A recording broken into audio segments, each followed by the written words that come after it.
If you're listening to this right now, pause. You can already feel a soft warmth beginning to gather low in your belly, a tiny glow, a remembering. Because the moment you begin to return to yourself, the moment you begin to come home to the place inside you that loves you without condition, something ancient rises to meet you, something protective, something that makes you unscammable.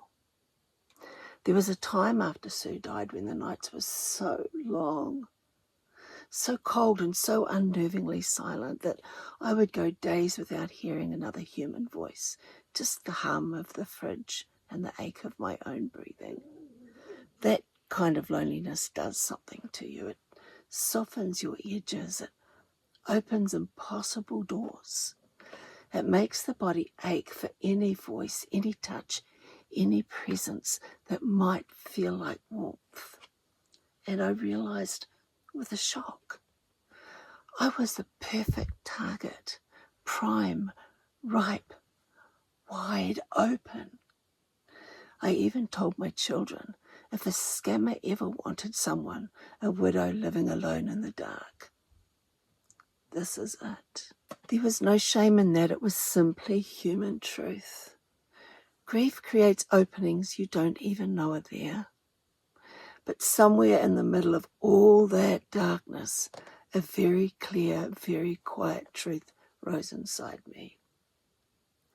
If I don't learn how to love myself, someone will walk right through the cracks. Not because I'm foolish, not because widows are vulnerable, but because when you ache to be held, even counterfeit warmth feels real. So I made a decision. I was going to learn self-love like my life depended on it, because in many ways it did. There's a place inside you, deep in the lower belly, the womb space, the origin space, that still remembers you as loved before anyone loved you. Loved before touch, before partnership, before widowhood, before loss carved openings through your chest.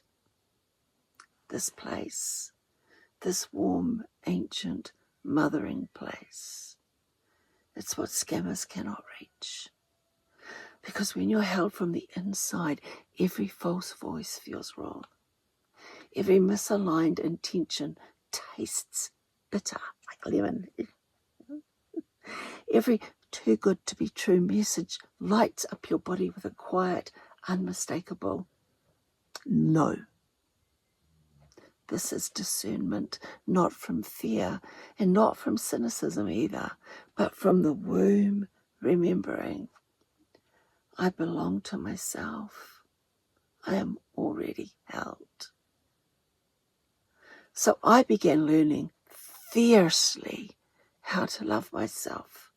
I read every book I could find on self-love, self-trust, self-compassion, not to fix myself, but to fortify myself. I even bought textbooks. So I could sense the wrongness in a way a man spoke to me.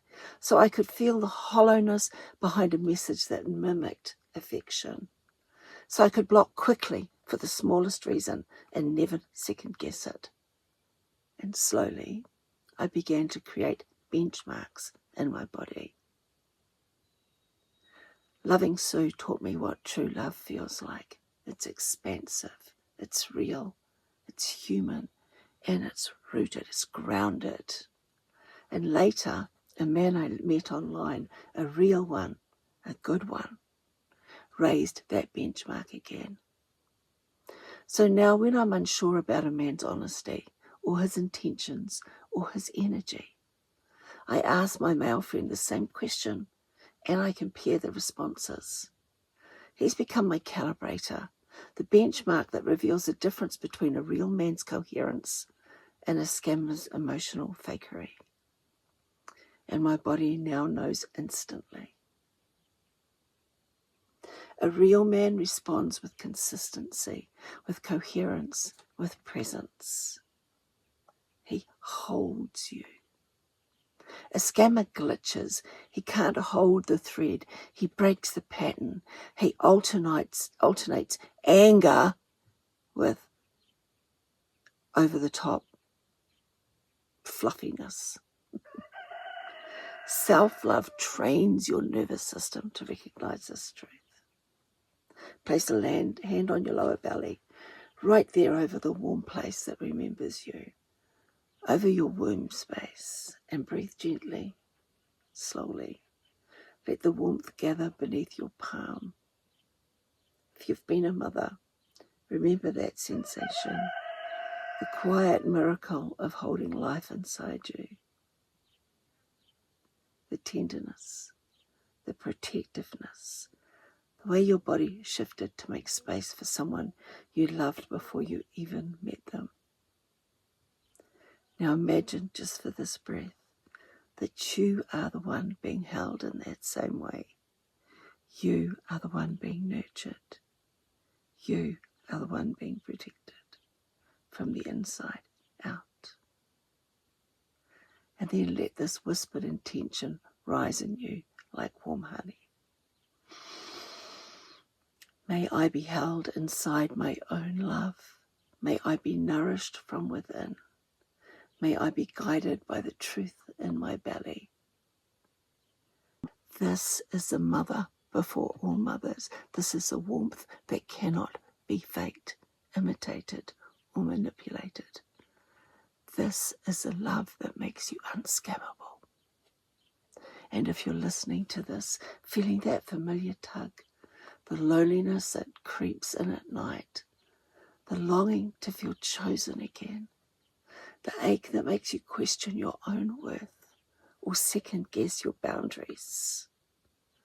You are not broken. You aren't failing. You're not stupid.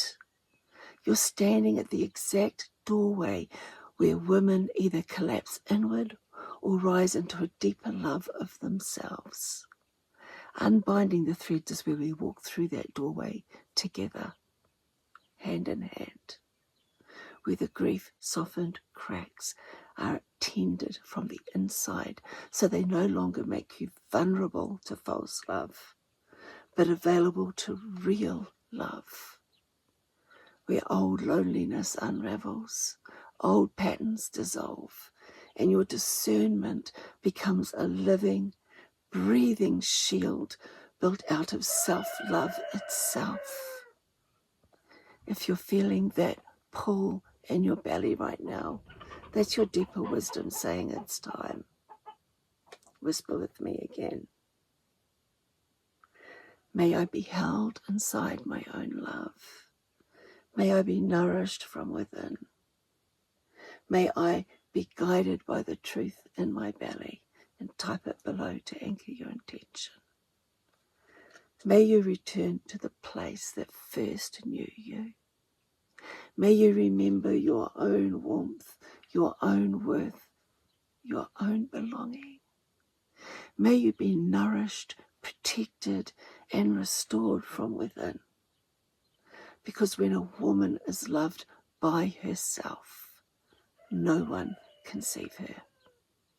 Not anymore.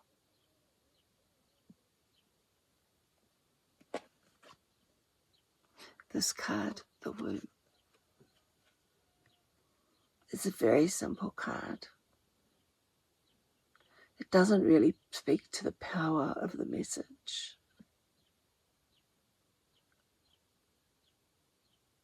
It does speak to the seed that is that spark of love within you, just waiting to be nurtured so that it can sprout and grow. And just because we're postmenopausal doesn't mean we're not lovable. Because when you love yourself, it takes away all the power of those outside yourself. It doesn't mean we don't still have doubts at times. But when you can rewrite that and stand fully in your power as a woman of wisdom, a woman who has walked this earth and gained so much knowledge, so much wisdom, that is powerful, my dear. It is so powerful. And that's exactly why women of our age are suppressed and vilified, why we were called crones, hags, and witches. I don't see crone as being a negative word, but a hag.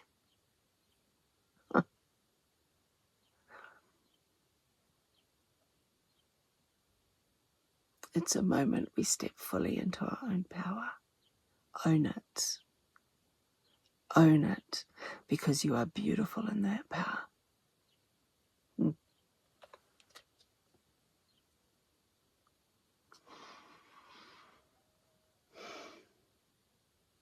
Beautiful woman. May you walk today knowing how loved you are, how lovable you are, and feeling that seed growing in your creation center, your womb center of your own self-love. I'll be back again tomorrow with another daily Sacred Soul message, but until then, have a beautiful, blessed day. Shalom.